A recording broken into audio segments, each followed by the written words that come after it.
अब उन्होंने अपना साहित्यिक करियर फिर से शुरू किया और 1860 में the injured and the insulted प्रकाशित की।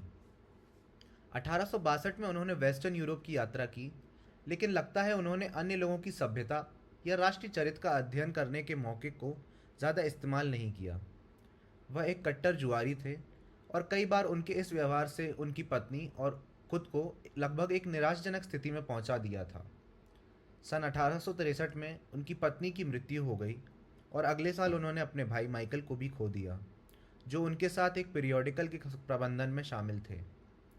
अकेले पड़ जाने पर वह इससे जुड़े व्यावसायिक मामले को संभालने में असमर्थ थे और केवल 1866 में क्राइम एंड पनिशमेंट की सफलता ने ही उन्हें वित्तीय तबाही से बचाया।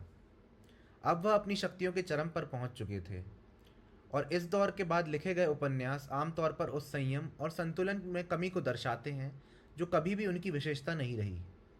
बाद के कार्यों में सबसे महत्वपूर्ण है the idiot, the possessed, the adult और द ब्रदर्स ऑफ कर्माजोव।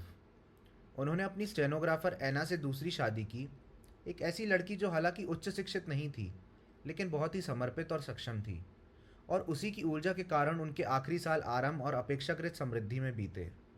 उन्होंने समय समय पर एन ऑथर्स नोटबुक निकाली जिसमें उन्होंने काफ़ी ऑटोबायोग्राफिकल सामग्री दी, और इसके और पत्रिकाओं में अन्य लेखों के माध्यम से उन्होंने काफ़ी प्रभाव डाला।